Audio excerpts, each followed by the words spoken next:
Oi, gente, eu sou Ana Beatriz Nislener e agora eu vou falar um pouco sobre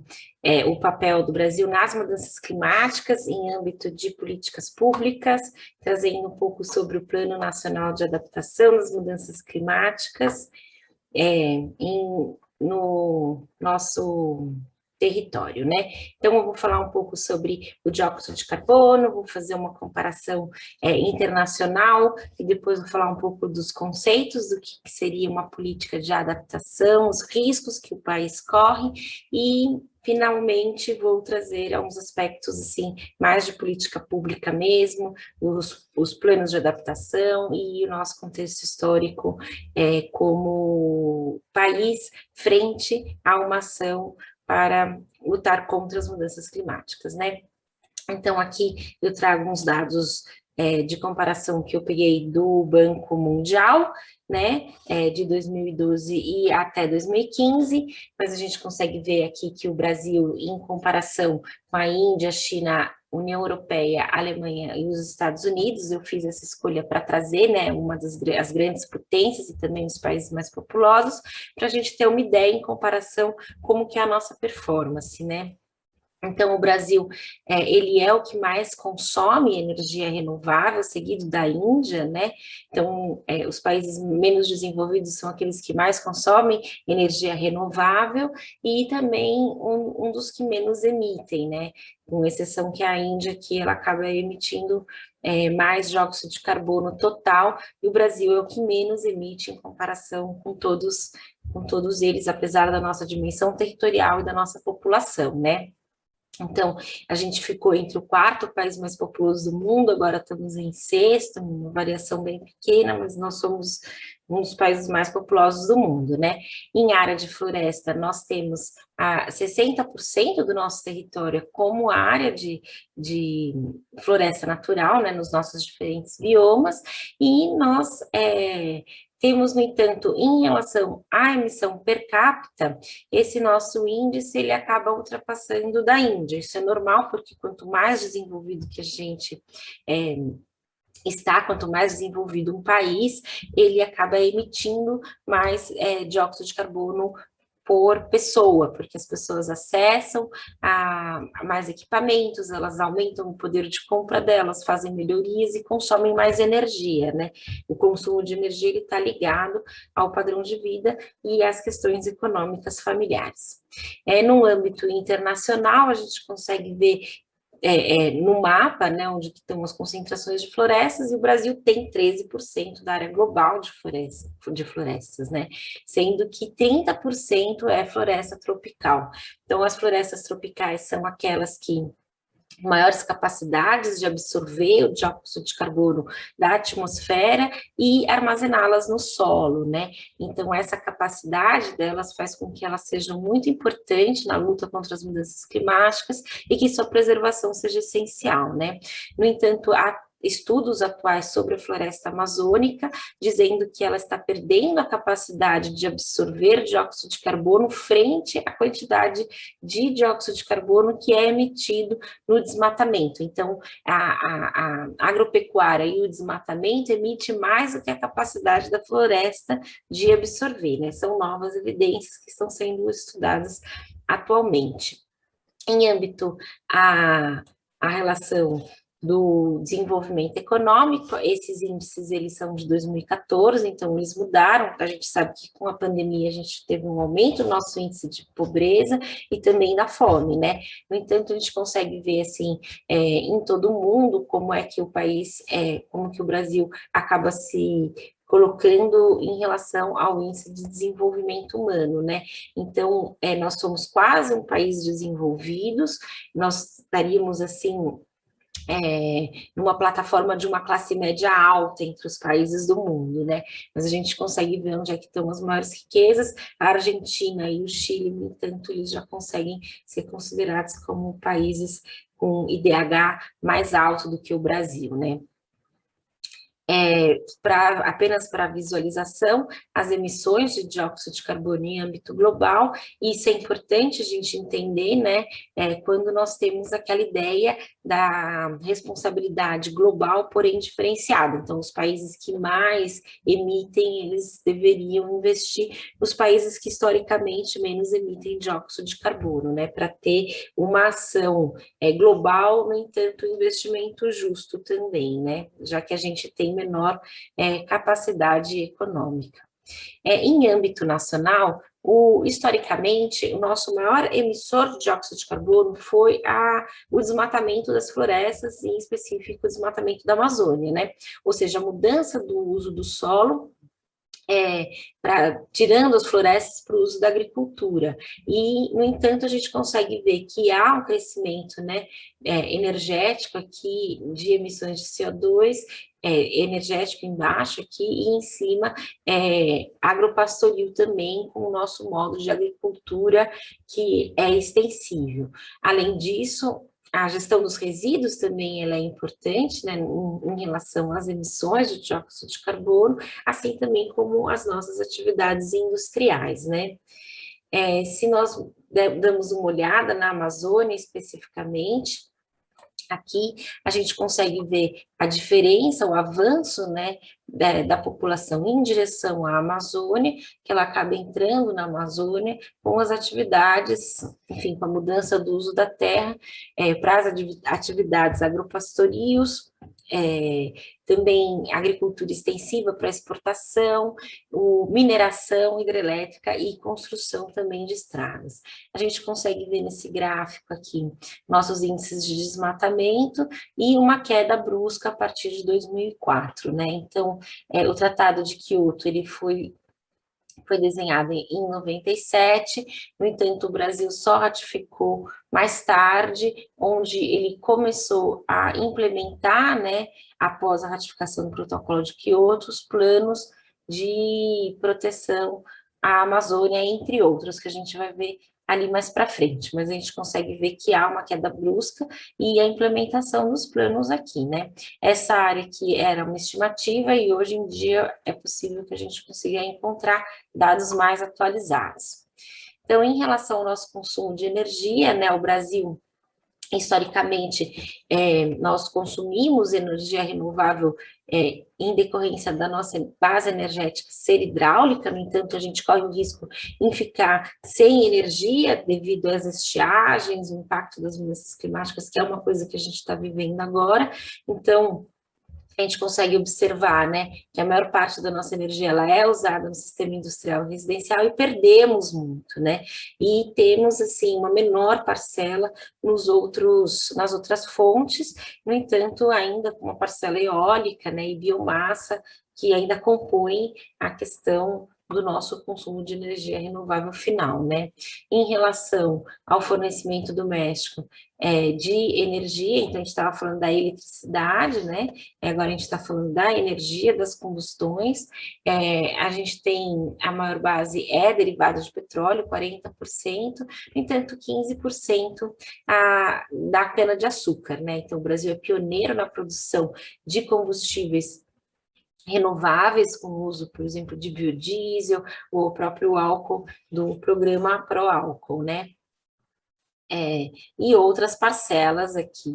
também que a gente consegue ver por setor, né? Essa fonte é de 2015, o Ministério de Energia, ele provavelmente deve ter uma fonte mais atualizada, mostrando a melhoria no investimento nas fontes renováveis, né? Nós vemos aqui que nós perdemos também 10% do fornecimento doméstico de energia. Qual que é a nossa vulnerabilidade, né, às mudanças climáticas? Então, o aumento dos eventos extremos que acabam impactando a sociedade, através de cheias que destroem tudo, as pessoas perdem tudo que conseguiram numa vida inteira, de repente, sem esperar por aquilo acontecer numa tromba d'água, ou a gente começa a ter períodos de maiores secas, o que acaba impactando também, enquanto a gente impacta infraestrutura, aqui a gente tem um maior impacto também na agricultura, na segurança alimentar, o aumento do nível do mar, perdendo nossos territórios nas áreas costeiras, principalmente as ilhas, elas são afetadas, né? colocando em vulnerabilidade os nossos ecossistemas, e o aumento da incidência de queimadas, que é algo que a gente vem vendo, né, com muita frequência, a questão da Amazônia e do Pantanal, entre também as rajadas de vento no sul do Brasil, né, que a gente está vendo acontecendo, fazendo destruições que antes não eram assim tão frequentes e tão comuns, né? Então, os eventos extremos, você impacta a população, tanto a tradicional, a ribeirinha, como aquelas que estão em assentamentos informais, em áreas de mananciais, elas acabam sendo mais afetadas, traz uma insegurança alimentar, as mudanças, as enchentes, os resíduos que ficam na cidade aumentam a questão das doenças por vetores, como malária, dengue, a febre amarela, e acaba tendo a febre amarela, está descendo da Amazônia, né, para chegando em regiões urbanas, o que também é muito perigoso. O próprio Covid, né, a gente tem alguns estudos que fazem uma relação com as mudanças climáticas, os danos na infraestrutura que acabam impactando a nossa logística de transporte, a nossa economia, a gente acaba perdendo biodiversidade e temos impactos nos nossos sistemas hídricos e, no fim, né, na nossa capacidade de viver nesse mundo. Então, aqui eu trago de novo uma questão dos cenários, né? Então, um cenário menos pessimista e o mais pessimista, como que se dariam as mínimas e as máximas na temperatura, e aqui em relação à precipitação, né? Da água da chuva, precipitação, como que ela acabaria influenciando, né? Então, a gente consegue ver aqui, em relação à vulnerabilidade social, está em inglês, mas você tem um índice de vulnerabilidade relacionado ao seu índice de exposição, a sensibilidade a essa exposição, ou seja, a pobreza, a capacidade dessa pessoa ser mais impactada, ela está ligada à sensibilidade, e a capacidade de se adaptar, ou seja, de melhorar, de enfrentar essa condição de uma maneira a se reorganizar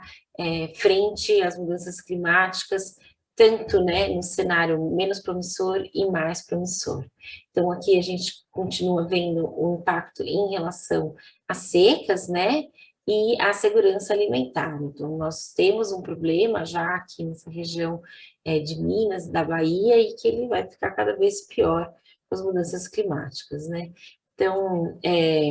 quando se fala de políticas públicas para as mudanças climáticas, a gente pensa em um pensamento integrativo, né, e colaborativo, onde você tem um investimento na pesquisa, no conhecimento, através da colaboração, instituições, inclusive a academia, na melhoria da capacidade de coleta e análise de dados para tomar decisões, né, de uma forma mais coerente,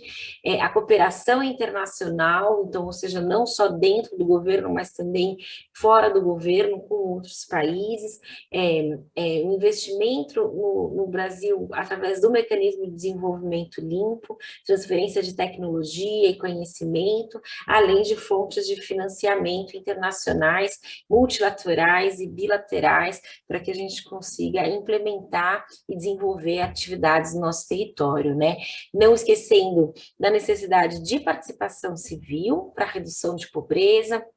redução das nossas disparidades regionais, promoção do desenvolvimento econômico e a prevenção do impacto, diminuição dos riscos frente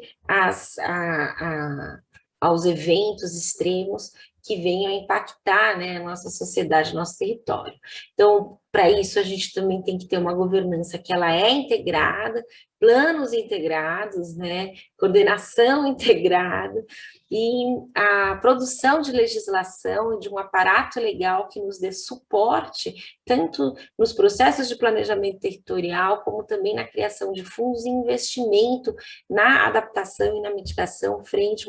à política de mudanças climáticas, né? Então, aqui eu trago uma linha do tempo para a gente ter uma ideia de como que é a atividade no Brasil, o envolvimento do Brasil em relação às mudanças climáticas. Então, o Brasil, ele há muito tempo se envolve em questões ambientais, então desde 1997 o Brasil tem um movimento ambiental muito ativo, né? E em 92, quando teve a Rio+20 aqui no Brasil, e foi criada a Convenção do quadro das Nações Unidas sobre as mudanças climáticas, o Brasil participou, né, dessa criação desde o seu início, participou do lançamento do Protocolo de Quioto. No entanto, só ratificou o Protocolo de Quioto em 2002, depois que essas questões sobre a responsabilidade global, porém diferenciada, ela foi estabelecida, né, em normativa dentro do aparato legal da Convenção do Clima, né? A partir de 92, ocorreram diversas criações de comissões, fóruns, sistemas, né? De unidades de conservação, entidades que podiam se organizar na produção de conhecimento e nessa produção de políticas públicas voltadas às mudanças climáticas, né? Com a ratificação no Protocolo de Quioto, a gente teve a criação de comissões permanentes que foram tendo a responsabilidade, né, que tiveram a responsabilidade, têm a responsabilidade em desenvolver as políticas em âmbito nacional. Então, a gente tem o lançamento do nosso Plano Nacional de Mudanças Climáticas, Política Nacional de Mudanças Climáticas, uma série de planos setoriais em 2012, em 2011, e depois, em 2013, começa-se a desenhar a Política Nacional de Adaptação às Mudanças Climáticas, né? Nós participamos em 2015 da COP em Paris, e assinamos o Acordo de Paris e mandamos uma proposta, né, de um cometimento, uma responsabilidade em relação a como que a gente vai agir frente às mudanças climáticas a partir de 2020, que é quando entra em vigência o Acordo de Paris, e nós prevemos diminuir as nossas emissões em 37% até 2025, um ano base de 2005 e a 43% em 2030, com ano base de 2005, né? O ano base de 2005, ele é colocado porque, com o desenvolvimento econômico, a gente prevê, né, que haja um aumento das emissões per capita de dióxido de carbono, então, tomando o ano base de 2005, isso seria uma equivalência, né, à relação das emissões de dióxido de carbono na atmosfera. Enfim, o Plano Nacional sobre as Mudanças Climáticas em 2007, ele busca estimular a eficiência sustentável e a melhor prática, né, nos setores econômicos, investir e manter a alta parcela de energia renovável na nossa matriz energética, incentivar o aumento sustentável da participação de biocombustível, tem bastante investimento na questão do consumo e da energia, além de diminuir o desmatamento para atingir desmatamento zero, não só na Amazônia, mas nos outros biomas, e apoiar, né, fomentar as ações intersectoriais para a redução das vulnerabilidades das nossas populações, assim como identificar os impactos ambientais decorrentes às mudanças climáticas, estimulando e investindo em pesquisa científica para traçar estratégias de mitigação e adaptação em relação às mudanças climáticas, né? Então, foram desenvolvidos diversos planos setoriais, plano contra o desmatamento da Amazônia, plano contra o desmatamento do Cerrado, plano de desenvolvimento energético, o plano ABC de agricultura, que é um plano de baixo carbono, que ele é muito interessante, ele inclui reflorestamento também, né, e o investimento em agricultura, né, sustentável, permacultura, agricultura de baixo carbono, e inclusive também na indústria, na mineração, plano de transporte, mobilidade e adaptação do setor de saúde e diminuição da emissão na indústria siderúrgica, né?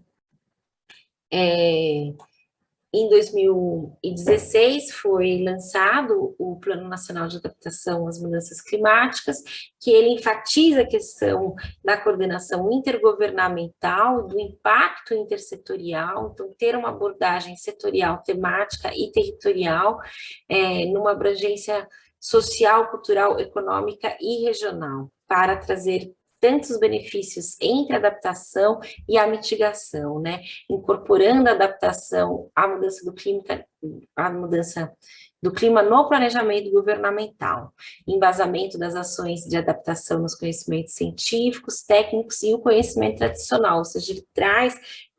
o conhecimento tradicional no mesmo peso do conhecimento científico para propostas de estratégias de adaptação, né? E fomentando a adaptação baseada em ecossistemas, nas políticas públicas e a promoção da cooperação regional.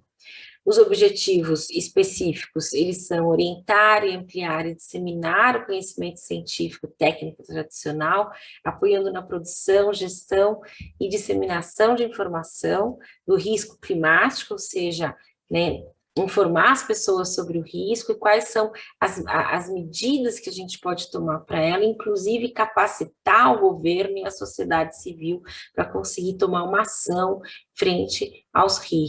riscos, né, através de uma coordenação em cooperação entre os órgãos públicos e de processos participativos com a sociedade, para melhoria da gestão, né, dos riscos climáticos e da capacidade de uma tomada de ação em conjunta frente, né, às mudanças climáticas, além de identificar e propor medidas para que a gente consiga reduzir os impactos associados a todas as mudanças climáticas. O plano, ele são 11 setores de ação: agricultura e infraestrutura, população vulnerável, saúde, segurança alimentar e nutricional, fonte de água, cidades, administração e redução de risco, indústria e mineração, zonas costeiras e ecossistemas e biodiversidade. No entanto, ele entende de que cada setor, ele está conectado com os outros e que eles não são setores isolados, né? Para trazer um exemplo aqui sobre as estratégias, então a gente tem uma estratégia para a biodiversidade que prevê a conexão, né, dos biomas, a restauração, a conectividade dos remanescentes, a consolidação e o fortalecimento de unidades de conservação, no entanto, que consiga promover o manejo florestal em escala paisagística de maneira integrada, com a redução da vulnerabilidade dos recursos biológicos, né? Ao mesmo tempo, ela prevê uma estratégia de mobilidade que incentiva o transporte coletivo e fomenta, né, o transporte individual, como a bicicleta, a caminhada, o patinete não motorizado, né, por meio de uma facilitação, de uma integração intermodal e flexibilidade do sistema. Ou seja, a gente já vem discutindo isso desde pelo menos antes de 2006, quando esse plano estava sendo desenhado, né? E um foco na população vulnerável, que além de prover os serviços básicos, ainda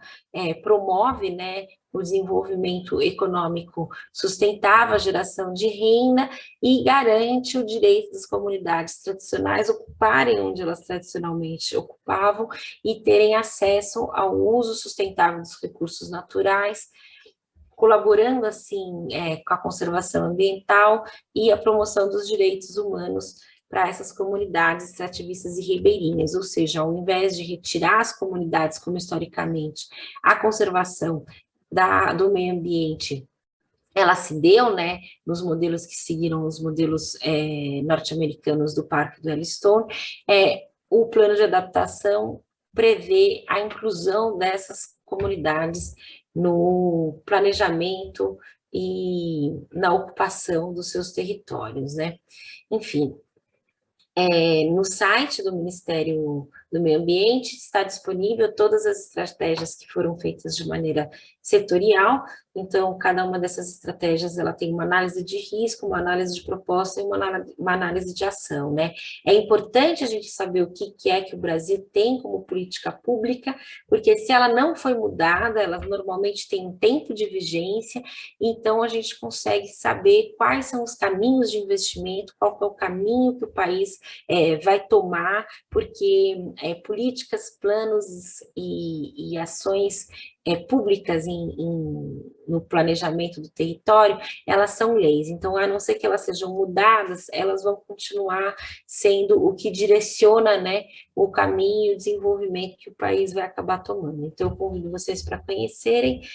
Agradeço muito a atenção, muito obrigada, e fica aqui a referência de alguns links, caso vocês queiram dar uma olhada. Muito obrigada.